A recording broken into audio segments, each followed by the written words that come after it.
why I think the word passion or finding your passion is so overrated is because passion really is a destination. Mm-hmm. It's really a vision, and that you're seeing yourself in that feels good. And so you codify it as, this is my passion, right? But the reality is there is a very long journey between your passion or what you think your passion is going to be and where you are now.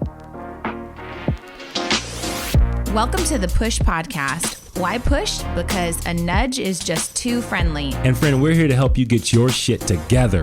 I'm Eddie. And I'm Janelle. And we're the Copelands. We've got 3 daughters, 2 businesses, a mortgage, and lots of responsibilities. So just like you, we're struggling to find that perfect balance of ambitious go-getter hustle while still staying present, loving our kids, and working on our relationship. And doing the laundry, going to the grocery store. Oh, and don't forget being mindful. Yeah, all of the stuff. So if you're juggling all the things, but you're also trying to get to the next level, guess what? You're in the right place. So get ready to be pushed.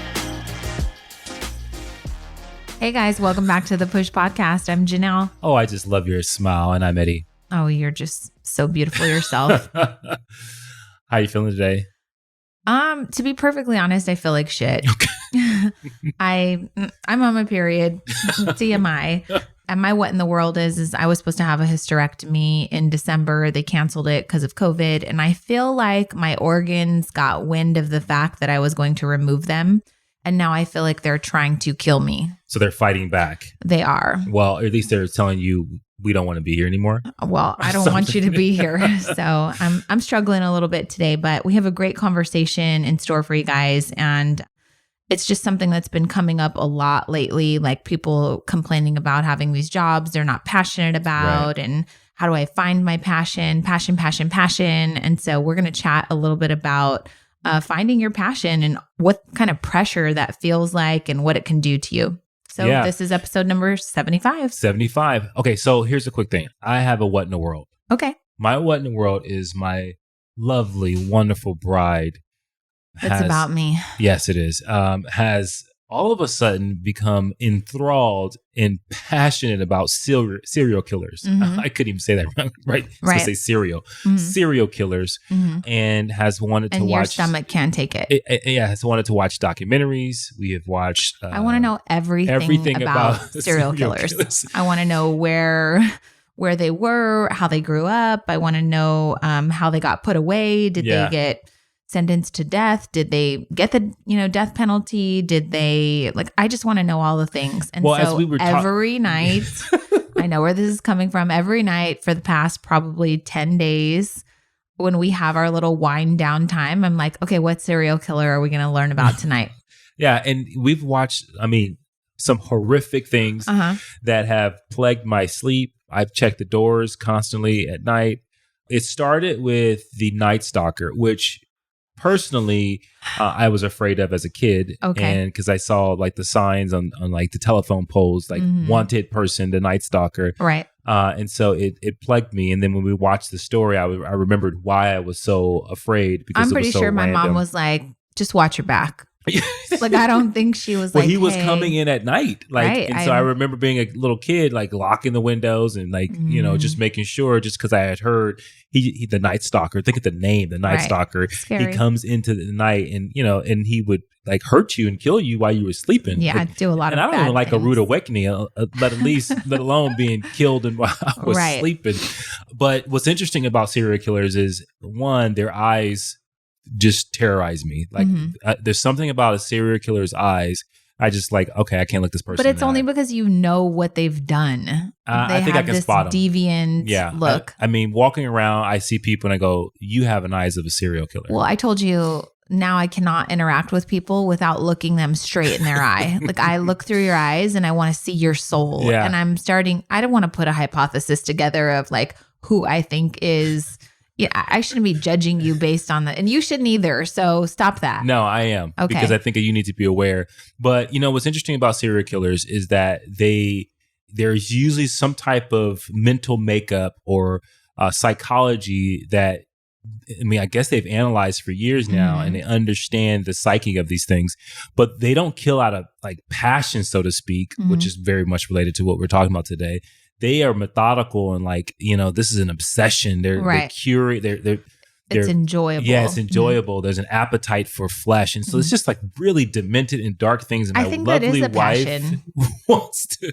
So again, your passion. So if you're looking for a passion, there is. Don't be a serial killer. There's that.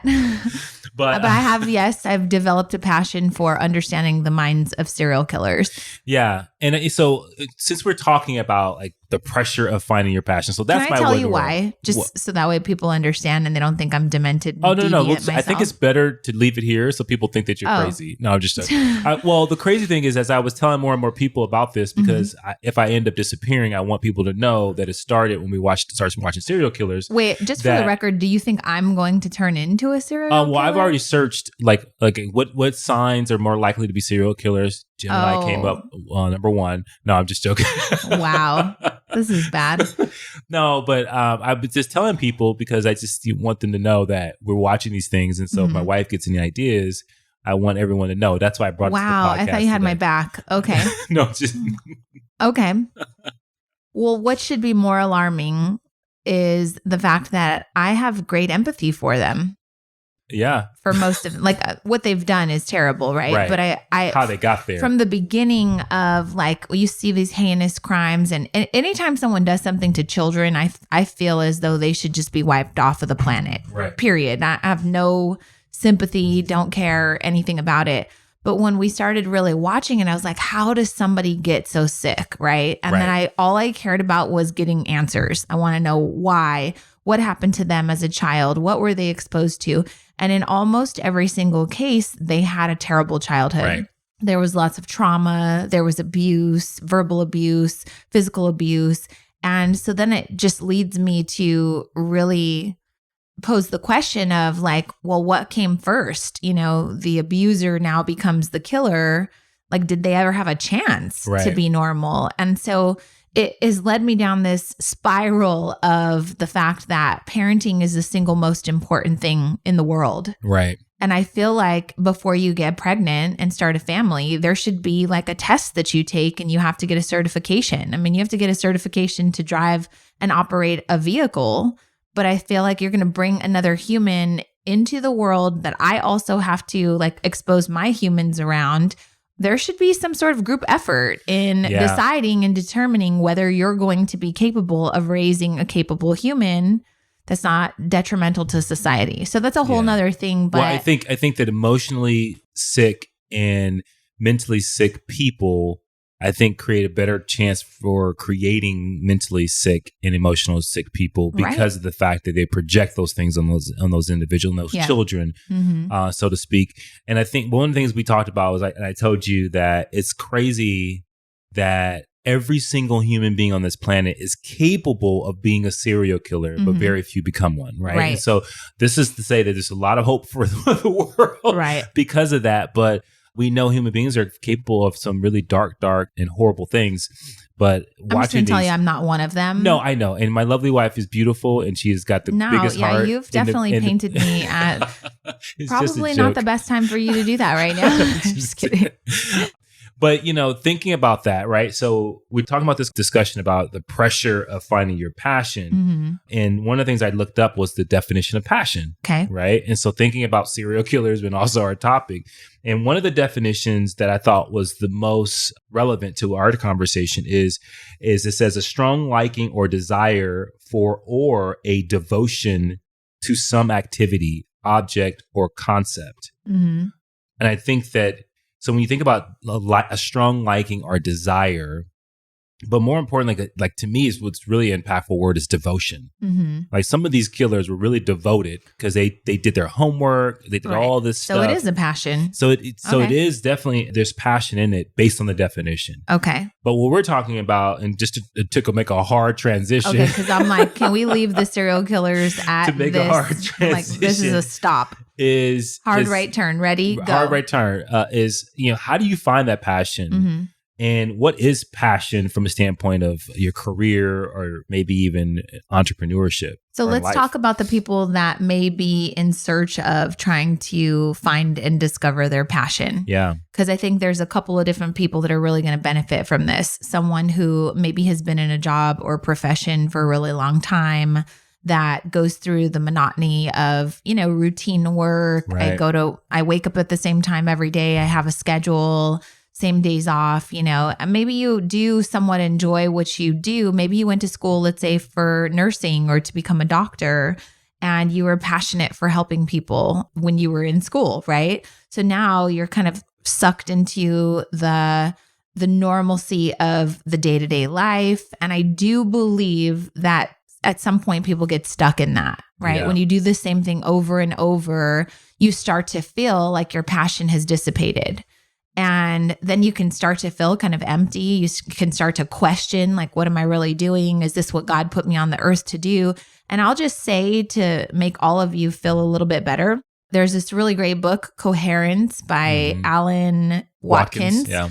That kind of helped change our life. And it's really, really kind of boring, to be honest with you. but it's the boring stuff that right. gives you the But growth. Right in the middle, he kind of talks about the fact that every single person, when they get to like age 30 to 40, goes through what we call a midlife crisis. Right. But really, it's like a scientific type of thing where when you get in the monotony of doing things over and over, you start to question your purpose. Mm-hmm. And so I think that's important to address, that you may have a decent job, you may make decent money, and you're a parent, you love your kids, but you just feel like something's missing. Mm-hmm. I think we label that, I haven't found my passion yet.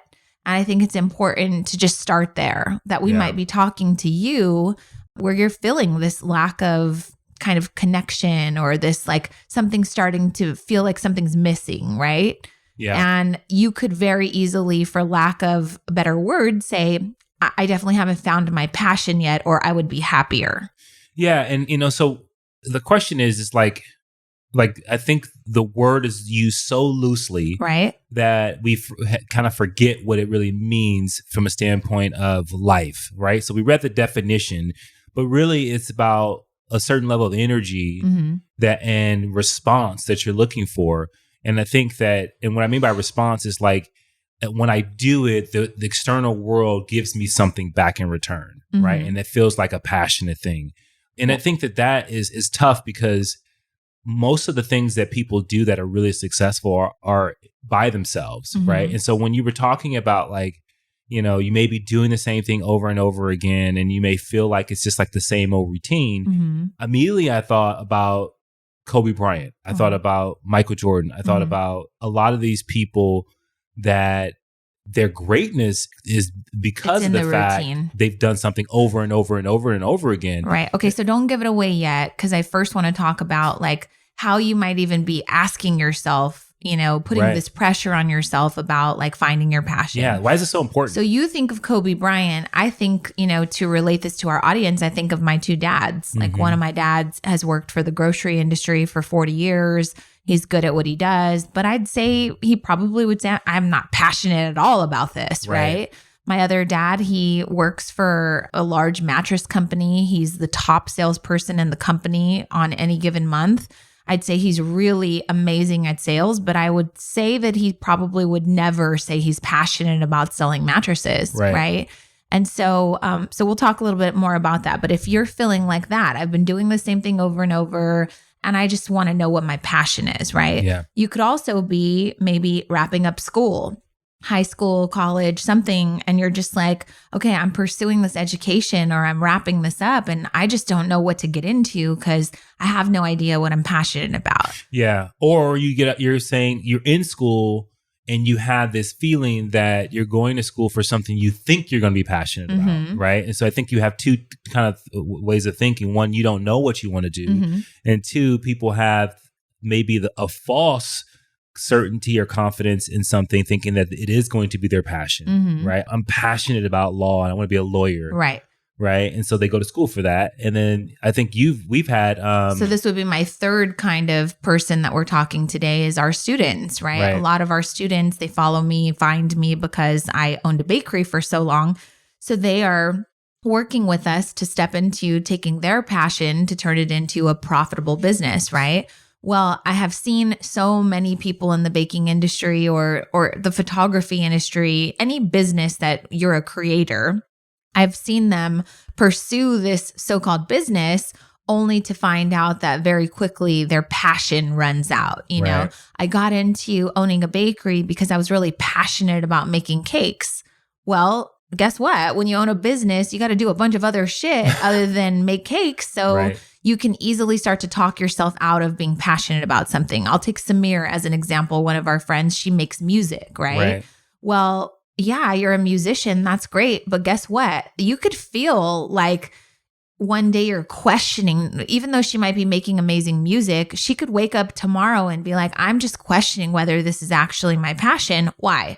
Because maybe she released an album and it didn't do as well as she thought. Maybe she was really passionate about this particular art or this, song she put out and it wasn't received well. So there is an element in that same respect is like, you're a musician, but marketing is important. You're a musician, but storytelling is important. You're a musician, but exposure, is important. Yeah. So those things could, I think that's where the pressure comes from is like, I like something, but you start to question if this is something you should be pursuing because of the pressures that come along with it. Yeah. And I think the problem to me, why I think the word passion or finding your passion is so like overrated is because passion really is a destination. It's really a vision and that you're seeing yourself in that feels good.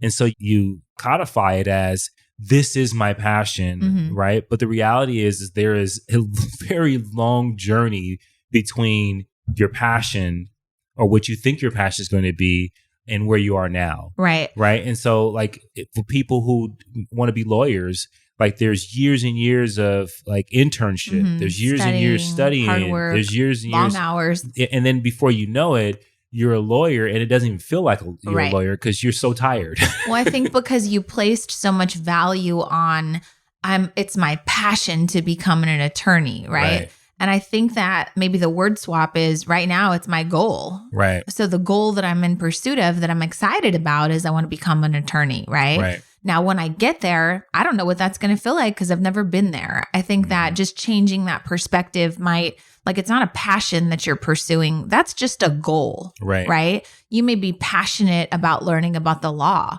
Well, I would challenge you to see that maybe you're just a passionate learner. Maybe when something gets introduced to you that you don't know about very much, you're a passionate learner and you want to dive into it and it feels new and exciting. I'd say that that is a passion in itself, not necessarily a passion to become an attorney, but a passion to be a learner, to completely dive into something, right?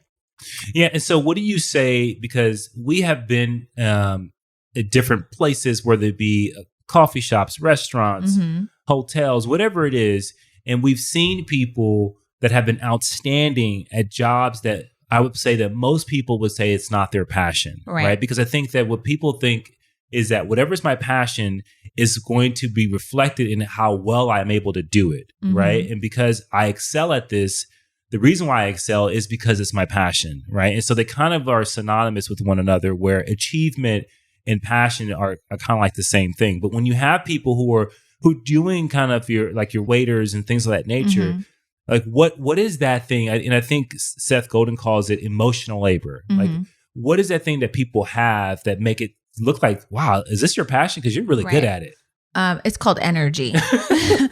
And I mean, without giving the entire podcast away, I think that really sums up like what's behind the things that you're passionate about. Right. So I'll give you a quick example. I've never, ever wanted to or had the desire to play in the garden, dirt. Like I didn't want a green thumb. I come from a whole list of gardeners, my grandmothers, my mom, like everybody I know in my family that's a woman who's a homeowner loves gardening. They love flowers. They love planting vegetables. I don't give a shit about any of that. Like I've just never, ever wanted to hang out in my backyard and play around in dirt. So COVID hit and this past year was really weird. And I don't know. I just kind of fell in love with succulents. And then a friend introduced me to this nursery. And then we went and I thought they were beautiful. And then I learned about propagation, which basically is how to multiply your succulents. So it's just all this crazy, strange stuff. Yeah. And then before you know it, my whole backyard is full of succulents. And I was just finding so much joy in this, right? So for me, it was another reminder of you don't know what you're going to be joyful about until you pursue something new, right? But I didn't set out to, I want to be a passionate gardener. Right. No, I just wound up finding something that brought me a lot of joy and fulfillment. And so I could easily turn that into a passion because of the energy and excitement that I put behind it. Yeah, and I love that. And so what I want to really do, if we can, is I want to solve for a couple of things. So I want to solve for, like, how do you find the thing that you're passionate about, or where you're gonna be able to bring that energy? I have an answer for that. And then I also want to solve for the fact that if you find something that you're passionate, how do you make money at it? Right. Because you got to sustain the passion monetarily. Like, you can't just say, "Oh, I love to, paint pictures, but I don't sell them." But it's just like something I want to do, every single day from 12 in the morning to 12 p.m. I have an answer for that too. And so I want to solve for that, but I also want to solve for, like, what is the answer? Because we know that there's a journey between where you are and what you think you're passionate about. Like, how do you endure that? Where do you find the endurance to get through it? So that's kind of like three big questions that I want, because I think that's important to people who are listening to this, that either feel like they're doing the job of their passion, but they're getting worn down, don't know what they're passionate about, right? And then people who say, I want to do this, but how do I make money? Right. Okay. So let's start with you. Okay. So me? Yeah. Okay. So we just recently, last night, we were around a bunch of your coworkers, socially distancing, because unfortunately they were coming together as a celebration of life for an employee that recently lost his life. Right. So anyways, here I am, the loving wife that's just there to support you, and meet your coworkers. Every single one of them had something nice to say about you. So I want to publicly recognize you. And everyone that said something nice, it wasn't a surprise to me, because I know that you love what you do. I know that you're a good leader. I know you love pouring into people. I would say that that's something you're passionate about. Am I right? Yeah, absolutely. Okay. So not to put you down. Right. But you work for an organization and your job is to lead a team. Right. Correct? Correct. Okay. My dad works for an organization, the grocery industry, and his job's to lead a team. Correct. But I think he hates his job. And I don't know. I know that people like him, right? Right. But I don't know that he would ever say, like, oh, this is my passion. I just love this. Right. So that's my question is, you do the same things, right? Right. But yet our home and our bookshelf is full of leadership books and different ways to motivate and inspire and hypnotize and brainwash and, like, get into the minds of people that you're trying to train and develop and pour into. And so it's interesting to you it's something that you have developed a passion for, to better understand how to impact the people that you serve. Am I right? Mm-hmm. Okay. Why doesn't my dad do that? You know why? Why? Because he doesn't put the same energy behind what the job is. I think that's partly there, but I think that the energy comes second. Okay. What do you think comes first? I think he hasn't identified where he can make an impact and where he can change things, because human beings are designed. We're designed to create, to build, to progress, to keep growing. Mm-hmm. We decide that we're looking for comfort and stability, right? Because whether it may be fear or whatever the case may be for you individually. And so I think that what happens is that when people, they consume themselves with finding comfort and stability, they forget that they're trying to build and create and take risk. And I think that that's where it is first. So I think he may be in a position right now where he's like, this is stable. This is certain. I have an idea when I'm going to retire. I've been doing this for 40 years. And this is what I can do this in my sleep. I just need to endure. Right. Right. And I think that. But wouldn't you agree that just the sheer mindset, like just the mindset of, I just need to endure. I can do this in my sleep. I already know how to do this, versus, you saying, what book can I get to really get through to this one employee who really, you've had employees that have applied for things many times, and your job is to give them feedback on why they're not ready yet. Right. So you can't tell them, hey, sorry, bro, you didn't get the job. expect them to still be a good employee without giving them something that's tangible for them to continue to work on. So that way they still feel energized to continue to grow, right? Right. But I have looked at that I say passion, right, for lack of a better word for right now, is human potentiality. Okay. Like I am super, super obsessed with how do I help someone get the most out of themselves. And this is why I love serial killers. Because I'm super obsessed about how your mind told you this was the best career path for you. Right. Like I genuinely want to know like why your mind, what in your mind said, this is the best viable option for you to find fulfillment and passion. Right. It's the same thing. It sounds funny, but I think it's the same, right? It totally is. And so I think that for people that may be listening to this and saying, okay, wow, I'm in a job right now that I don't necessarily hate and love. I don't necessarily see an opportunity for me to grow.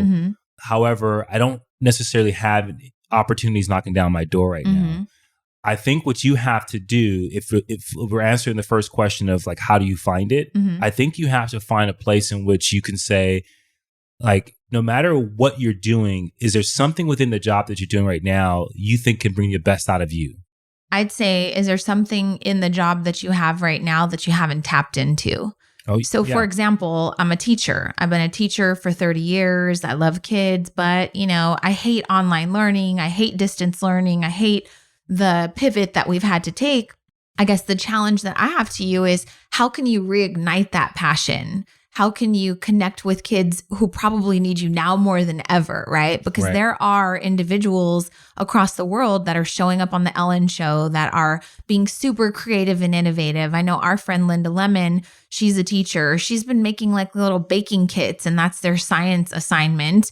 And they drive by her house and she puts them outside and 30 kids get these baking kits and they have like a Wednesday Zoom baking thing and they're learning about measuring cups and math and I just look at that and I go, you're like God's gift to the world. 100%. I mean, it's just like, so what I'm trying to get you to see is like, no matter what you do, when I was a box girl, my very first job in the grocery industry, was I passionate about customer service? No, I like working with people, but I wasn't passionate about helping people, especially helping them bag their canned goods, right? I wasn't passionate about pushing carts or doing any of this shit that I had to do. So I had to channel something that led me to become my best. And that was competition. So I just wanted to be better than everybody else who was doing their job so I could stand out and so I could feel like I was contributing. Yeah. And so that brings me back to the Michael Jordan, Kobe Bryant thing. Because what you did is very much what we saw Michael Jordan do on that special. I think when you do the same thing over and over again and you're trying to find a sense of mastery in that role. So to me, it's like this, and I'll get to when you're in a job, I think you have to select something. Either you're trying to grow in that position and maximize your potential in that organization, or you're trying to find a sense of mastery. So maybe it's a position that's not a lot of like promotion available to you, but you can get a sense of mastery by continuing to stretch yourself within that role. And I think the way you do that is that you have to have an inner game, right? And I think that's what you did. You created competition. You created things that will energize you to give you some feeling of self-fulfillment and self-actualization. And I think that to me is what's important. So like I look at my role and I say, wow, okay, I have this large group of people. How do I get them all going in the same direction? I have this one particular person. I see their blind spots they don't see.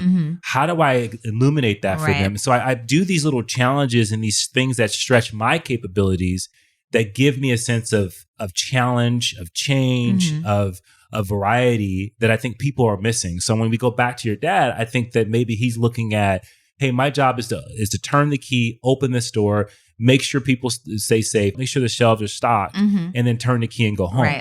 My question, my challenge to you, if that has become you're stuck in a job that you feel might be a dead end job that you don't find a huge sense of purpose or enjoyment from, is I would just ask you, are people doing that job better than you? Right. Because if they are, what would you lose by trying to become better at that? Right.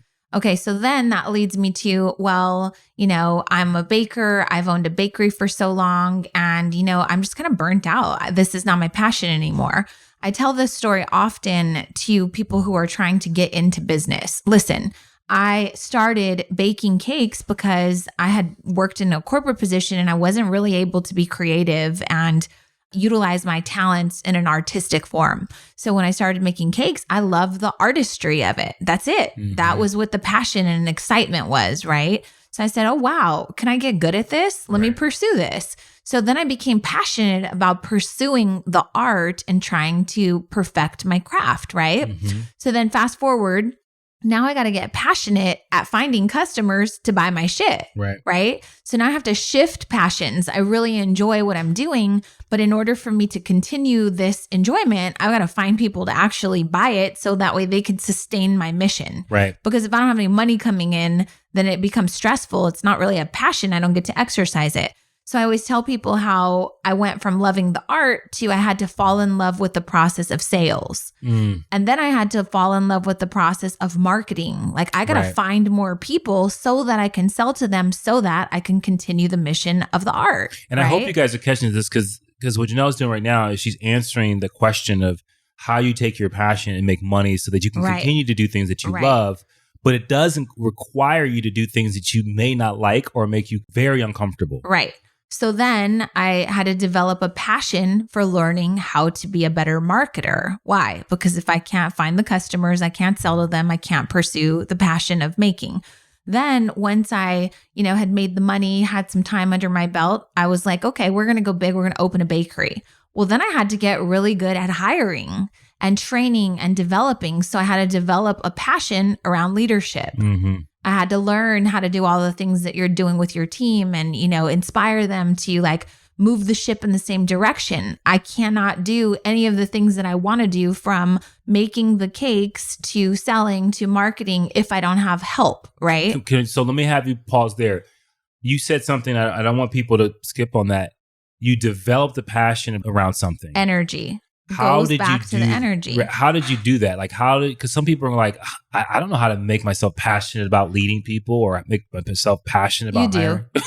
You know how to make yourself passionate about anything. So people talk oftentimes about, well, marriage is great, but the passion kind of dies. Is it true that if we wanted to get super passionate right now and have buck wild sex, we could, right? Right. But that comes from what? The energy and the attention that we're giving it. So you could have a really fucked up marriage and it's lacking passion and you have no connection. Why? Because your ass isn't focusing on that. There's no energy going towards that. There's no intention around it, right?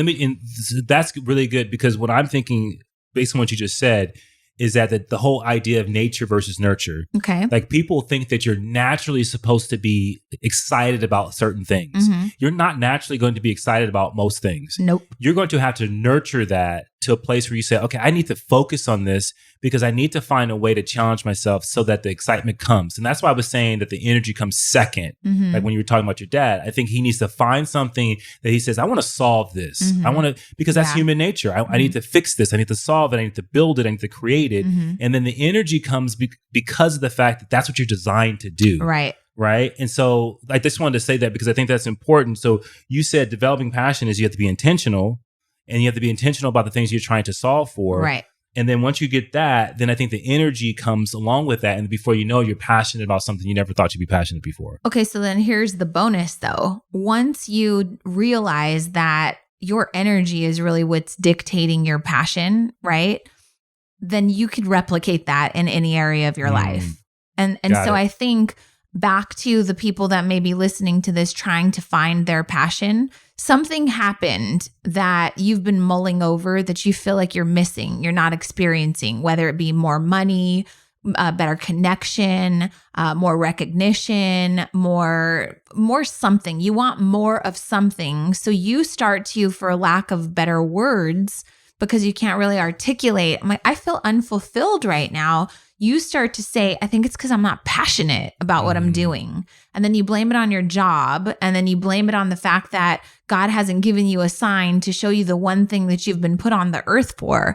And I'm just going to tell you, based on my experience, my 42 years on this earth, I think that passion's a myth. And I think that we spend so much time trying to chase these passions that are external when really it's because we have some sort of internal hole that we're trying to fill, some internal void that, for lack of the words to express it properly, we say it's because I haven't found my passion. And then we, at the same time, we think passion is going to get sprinkled on top of our head, like out of nowhere. And then solves everything. It solves everything. Yeah. And it's not. It's right. not going to be there. It's not going to happen. And I think what is exactly what Janelle said. I think it's an intentionality, but it's also, and you just said it, but obviously I like to codify what you said or codify. Well, can I finish the story? Yeah. So after I had a team, I had all these responsibilities, right? Throughout that, what was the why? The why back in 2009 of why I started making cakes was because I had a lot of time and I needed a creative outlet for stress reasons. Mm-hmm. Like we had just lost our jobs. We filed bankruptcy. Like I was just lost at that time, right? So I could have said, well, I haven't discovered my passion yet and this is bullshit and I hope God comes to me in a dream and when am I going to discover that, seeing all these people win, and here we were at the worst time of our lives, right? So I only started making cakes as a stress reliever, right. Like only because I needed something to take my mind off of everything that was going on. So that why was solving. I just needed to keep my mind busy, right? Then as I progressed and, fast forward, we opened the bakery. Now I have all these employees. My why of why I was pursuing that became two things. One, I put myself out there and I wanted to be successful. I wanted to build something that I could say, I built this, I did this, I accomplished this, I achieved this. But as I started to get better at training and leadership and development, I had this huge sense of shift in my why became, I have to be successful in business so I can help these people feed their families, so I can continue to employ them. And that became a huge passion and a real reason of the why the Cake Mamas continued was because I had a huge responsibility to make sure that they were able to have a job that they could come to, that they loved, that they enjoyed, that they could be good at, that was a good place to work, right? But also they could pay their bills. Yeah. And so what I'm trying to say is if you're searching for a passion, you're trying to start a business, your passions have to evolve. Your energy has to be matched to like new challenges at each stage. But the most important thing I'll say is the answer to this whole podcast, the answer to, I think, life is the journey. Yeah. Like understanding that entire story that I just told you was a journey. It was not something I set out and I knew all 15 steps. It was like, okay, take one step in the direction of something that's pulling you that kind of feels interesting, that you think you could find joy in, and then put your energy towards that, right? And then the next step finally comes. It makes the step becomes available to you, right? You can see it. I'm talking about a staircase because I'm visual. So I took one step and I was like, I think we're going to be here for a while, but I'm going to be really energetic to be on this staircase, right? Then I see the next step illuminate. I'm like, ooh, let's go up there. How can I be equally as excited at that next level and just master that level, right? But the problem is people see those steps as obstacles. They see them as barriers. They see them as things that are blocking them from getting to where they think they're passionate. This brings us right back. And it dims the light. It doesn't. Right. But it brings us right back to the point of, why do you love your leadership job and my dad hates his leadership job? It's the same job. You do the same thing. But it's conditioning. Like the biggest problem I see with people is they condition themselves to be mediocre. Something? No, to be mediocre. Right. And here's the thing. Many of you are listening to this have uttered these words. It's not my job. Right. I'm not paid to do that. Well, that really triggers Eddie and I. Oh my! If it's not your job, it'll never be your job. Right. And if you're not paid to do it, you'll never be paid to do it. Right. And I think that when people really take that in and understand that we are constantly conditioning ourselves in how we responded. Like you said yourself, from working as a box girl to running a business, you were conditioning yourself to find things that were going to give you the ability to bring the best out of yourselves by challenging yourself, coming up with ways to compete, and looking at the staircase and seeing that is illuminating the next step in the process. Where I think a lot of people say, they're waiting for the passion fairy to come and sprinkle the passion dust on their head. And so all of a sudden they get this spark that, oh my God, this is what life is all about. But the reality is that life is about picking and making a decision to say, I'm going to go this way full blast. And then the options and the things that are going to come out of that are going to illuminate along, like you said, the journey. But I think that too often people have faith without work. And we know that faith without work is dead. Nothing comes from that. And so I just think that is so important that we say this on here, because I think you have conditioned yourself to see those steps as simply steps. And some people are conditioning themselves to see them as red lights or stop lights, right? And so I think that people have to change their mindset on that. And you said something like, hey, passion is a myth. We were just looking at a quick quote from Cal Newport, and he said that a passionate mindset thinks that what can the world offer me? And I think that is something, like I said on the last podcast, you can't rely on the world to give you what you need to be motivated, to be inspired. You just can't. I want to hammer that home, though. You said a passionate mindset is basically you sitting back saying, so what's the world going to give me? That I love. Right? I need this passion because I'm unhappy and I'm unfulfilled right now. So who's got a passion for me? Now I'm on a mission. I've got this hole that I want to fill. What can the world give me? What's God going to give me? What talent do I have? Right? So I think it's a selfish thing. It is. Yeah. In the way that Newport, in the way that he's positioning it. However, he has a follow-up statement, which is, he says that instead of having a passionate mindset, have a craftsmanship mindset. Okay, explain. Which breaks down. So a craftsmanship mindset, he breaks it down into, he believes that people who do what they love consistently experience three things. Impact. They believe the quality of their work has a noticeable and positive impact on people they care about. Teammates, customers. Like, I think that's me. Like, I feel like I have a positive impact on the people I care about. He believes that the second thing is creativity. You have an opportunity to improvise your work or implement ideas. And I would add to that and say you have the ability to take risk, or you have the tolerance to take on risk, which I think is important. And then the third thing is control. You have some say of how or when you're able to work. And I think that's where people get stuck, because they don't have that third thing, because, they can't dictate all the time where they want to work, especially if you're in a corporate environment. But how you approach the work, I think you have a little bit of creativity there to make something, to take some control, to feel like it's yours. And I think the other way of saying that is that there's a sense of ownership. Right. I own my ability to show up. You own your energy. Right. So I want to go back, though. We're basically posing things to this book. So by the way, it's by Cal Newport. The book is not about finding your passion. It's called So Good They Can't Ignore You. So that kind of brings us to the point of, we're telling you it's going to come down to how bad you want to be happy. Do you read books that make you better than everyone else? Not better in a sense of superiority, but better qualified to lead a team, better qualified to have hard conversations, better qualified, better educated, better informed, right?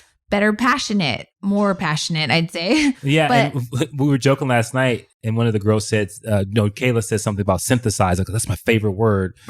And synthesize is when you take different ideas, you take different things, and you're able to make it work into something that it maybe wasn't intended to work with. And you synthesize it in a way where, wow, it brings a different level of expression, innovation.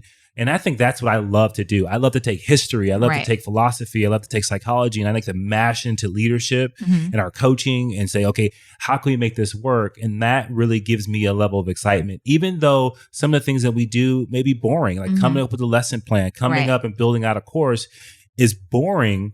But I think that one of the things that we share is that we have a high tolerance for boredom. Right. Because boredom is where you get shit done. Right. Can I just tell you guys, we're on episode number 75 of the Push Podcast, and this shit's not really fun. It's not fun to sit here and rack our brains on titles that we think might impact you, or what will they like? Will they be able to get stuff out of this? It's not really fun to sit here and come up with bullet points and conversations. However, it is extremely rewarding to know that some of the things that have become the greatest lessons of our lives, we're able to put them out into the world. And when someone receives it and says that it has helped change them, that's like the greatest reward in the world. Oh, yeah. So that has become, 100%. Something that it's a really, really amazing push for us to say, do the real boring shit, because you're helping people. And impact is a word that we're both very passionate about. I say it with air quotes, right? So I want to get back really quick because this book, So Good They Can't Ignore You by Cal Newport. I'm not telling you go read the whole book, but he's again giving you two things. He's saying, hey, you can claim this whole passion mindset, but I highly recommend that you claim the craftsman mindset versus just, putting all your eggs in the passion basket, right? So I want to read this because this is important. He said, the passionate mindset thinks, what can the world offer me, right? And he says, first, when you focus on what your work offers you, it makes you hyper aware of what you don't like about it, leading to chronic unhappiness. That's a big thing, right? Yeah. So he said, this is especially true for entry-level positions, which by definition are not going to be filled with challenging product or projects, right? So those things come later as you continue to progress in your career. So when you enter the working world with the passion mindset, the annoying tasks are assigned, or the frustrations of corporate bureaucracy can become too much to handle. That's the formula for unhappiness. Yeah. And that goes to my third question is well, how do you endure that? How do you endure that to persevere, to get to the next place where you do take on the challenging projects and the things that, make you go, oh my God, this is such an amazing challenge. So someone who lives in a passion mindset, who's searching for their passion, you're going to say things like this: who am I? Why was I put on this earth? Do I even love what I'm doing? I feel like when you ask those questions, you want to find unhappiness. Yeah. If you're let's say that you're a truck loader at Amazon, right? And you go, God, does this really make me happy? It can. Right. It can if you decided that you wanted to go to work and do the best that you can because what you're doing has an impact on the people you work with. It has an impact on people like me who order shit from Amazon all the time, right? Right. So this is, I think, the difference in someone who really finds enjoyment and joy in their life versus someone who's asking these really dumb questions. God, does this job at Amazon, does this even make me happy? Yeah. And I think you already know the answer to that. I just think life is too short to look for the shitty things. I think life is too short. I think life is one of those things for me that it's so short that I find ways to enjoy the things that may not necessarily be the most fun and exciting. And I think because we live in a world where everything is about distraction, we have an intolerance for boredom, we're constantly looking for the next fix mentally. We can't sit by ourselves for too long. I just think that we have to find ways to say, okay, this thing, I'm just sitting in this boring ass room. I'm going to just think about the amazing things that I've done in my life. I'm going to have good self-reflection. I think making the best of those things to me are so important. But I really wanted to ask that question. So I love what Cal Newport says, but I think that people, they're saying, okay, I'm at that point right now. I don't have challenges. Okay. So how do I stick to it? You don't have challenges. So here's what I would ask. There's a couple of things. Number one, you have a job. Generally speaking, people work 8 hours a day. What do you do when you're on your way to that job? Are you listening to an audiobook? Are you trying to figure out a way to inspire yourself and create good energy before you go into this job? Or are you just throwing on the radio because you say the radio, I like music. That's great. I like a lot of things that don't really make me smarter. They don't really make me better. So I would say one of the things that became a pivotal turning point for us is we started consuming information that were new ideas that inspired us to get excited, right? So when we started learning what TED Talks were or who Earl Nightingale was, we were like, oh my God, honey, I listened to this thing. You got to listen to it. It's amazing. And it was just new ideas that had never been given to us, right? And so that's step number one is when you feel this sense of void, this unfulfillment, and you start questioning your passion, I would just say curiosity has to just completely grab you. You've got to start to be curious of what's out there, curious of how you can make a bigger impact, curiosity around what you can learn, curiosity about how you can be better. I'll just tell you one thing, people should be more curious in how to be more energetic. Yeah. And I'll tell you, I work on that because I work from home most often. I work by myself. I don't need to be hyped up for myself. So I sometimes walk around and I have low energy. But if I really paid attention to the energy that I'm responsible for creating before I go out into the world, I could easily snap myself into a happier, more excited person, right? Like, I didn't have much to say before we started the podcast. Now I know that I have to bring better energy because I'm trying to convey some excitement around this topic we're talking about. So I just think being responsible for your energy is the first place to start. And then put that energy towards learning and being curious about anything, because you're probably only working 8 hours a day. You're probably like stuck with 8 hours of free time or commute time or whatever.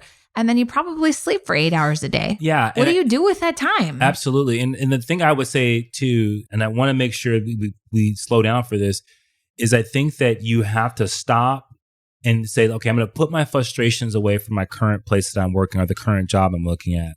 Because frustration will rob you of the opportunity to have really great awareness. What's like a guaranteed dead end to unhappiness? Frustration. Yeah. 100%. Sure. And so what I would say is stop and say, okay, look at my job now. Where is the impact? Mm-hmm. Why does my job matter? And when you look at like an Amazon driver, or if you are managing a grocery store, mm-hmm. like I can look at how that shit matters, right? A grocery store is a necessity. Mm-hmm. People rely on them to have certain things to feed their family. You have an opportunity to make sure that that experience, one, they can find what they're looking for. That two, it's a place where people can say, okay, it's not so bad to come to the grocery mm-hmm. store. They create a great environment. The employees are really nice here. Usually you see the same customers. It's not like grocery stores see random people from the grocery store. Put your energy towards relationships. Put your energy towards mm-hmm. those relationships. And then I think what you'll find is you'll find some enjoyment and fulfillment of what you mean and the impact that you're having. And I think that you can do that by some of the things we listed about, you could be creative. You can, own the experience mm-hmm. for your customers or your employees or whatever it is. Try to be competitive. Like if Amazon, if it wasn't for Amazon, we wouldn't be having these microphones. Like mm-hmm. It's just like those things. And I think it's hard for people because they don't see the end result when you're delivering packages. Yeah. But I think I'm watching some of these videos and like people are putting stuff out for these Amazon drivers mm-hmm. and they're just loving it because that would make my day. Yeah. I'd probably start crying if I was an Amazon because you finally driver. Get to see what you're doing means impact. Right. But I think you have to play those games with yourself and say, hey, I got to get these packages to these people because I know that this is helping them live their life. This is helping them make an income, whatever it may be. And I'll just say, like my other dad, who sells mattresses for a living, he's an amazing salesperson, right? And he could sell anything. So he starts selling mattresses, and he had got the job offer when he was staying with us a while ago. And I was like, God, Dad, like, how much is a mattress? Because you work off a commission, this and that. So we start playing with the money. Remember quickly, like within 10 minutes, I pull out my calculator and I'm like, okay, well, if your most expensive mattress is $10,000, what's the warranty on that? People spend 8 hours a night. How many minutes is that in bed every single night? And then I quickly was like, that should be the most expensive thing that you invest in next to your food, right? Because good sleep gives you a healthy mind. It gives you a healthy body. So people are spending $30,000 to $50,000 on a car, but they're only commuting like 30 minutes a day. Right. Why wouldn't you spend $30,000 on a mattress that's going to last you 20 years, that's going to give you the best sleep and health of your life? And he goes, honey, fuck, could you video that? Could you put that on a YouTube video? I go, basically you're asking for pennies for a $10,000 mattress. Right. So I guess the point that I want to make to you is I feel like passion is used loosely. And I feel like, and I explain this to Jordan all the time, you and I, like she has this creative mind like me to where you could be passionate about anything. You could be good at anything. I genuinely think that you and I could be good at anything. Right. Because we would show up with the necessary energy that's required. And it was so funny. And I'm super competitive, so I could probably be better than you if I... But when you told him that, immediately I was like, if I was in the mattress business, I'd be a sleep enthusiast. Yes. Like you would see, I would like try to write. People write books about sleep. Absolutely. People like the sleep industry. I was like, oh my God, when we bought our mattress from Sleep Number, I was like, I'm surprised they don't sell like vitamins and things that help you get better sleep. Make it a health store. Different types of things that help you block out light, everything, because sleep is so important. Yep. But that's because we're looking for the edge, right? And so my last thing before we close this out is that no matter what you're doing, you got to look for that edge. You got to look for the thing that's going to really light you up and challenge you to be the very best at whatever you're doing, because I think that's going to condition you to whatever it is that you feel, quote unquote, is your passion. You're going to be ready for it, because the reality is people are so used to being mediocre that they're not even ready for the passion when it hits them, when they arrive there, or they won't even notice it because they're so trapped in the mindset of this is not it. This is not it. This is not it. And so I think that they've got to find out how to find that edge. And the last thing I'll leave you to kind of try on, because you might be like, oh, I hate this job and they just want me to be more energetic and find some passion and get a book on it. You could be doing that. But here's the question I want to pose. Are you that resistant to being excited about other things in your life as well? Because if we're telling you the key to fulfillment, the key to happiness in any job that you have, the key to living a passionate life is around the energy that you create and the framework around your mind that you're putting into all of the stuff that you're trying to, find happiness in. If we're telling you that how you do one thing is how you do everything, I guarantee that your lack of energy, lack of enthusiasm is bleeding into other areas of your life. Oh, absolutely. So if you don't know how to channel energy and new excitement towards your job, you're probably living that in other areas of your life, maybe 100%. In your relationship, maybe in your finances. You might be someone, if you're really comfortable and kind of stuck in monotony at work, you're probably coming home, spending lots of time on the couch, doing really comfortable things. And there's nothing wrong with that. But what I hope you get out of this is I want you to stop saying things like, oh, it's just because I haven't found my passion, because you're looking for something outside of you. And it starts with you. It starts from the inside of you, not the outside. It's an inside game, not an outside game. This message is sponsored by Janelle Copeland, brought to you and approved by Janelle Copeland and Eddie Copeland. Hey, thank you for listening to the Push Podcast, Push Through. Thank you for listening to the Push Podcast. Hey, we want to hear from you. So if you have a question or there's a particular topic that you want us to tackle and you want us to help you push through, you got to do something for us. You got to go to Apple Podcasts and you got to leave a rating and a review. And in that review, go ahead and leave that question with your Instagram handle so that we can shout you out when we actually answer the question. And we'll talk about that on the podcast and make sure that, hey, this particular podcast is made for you.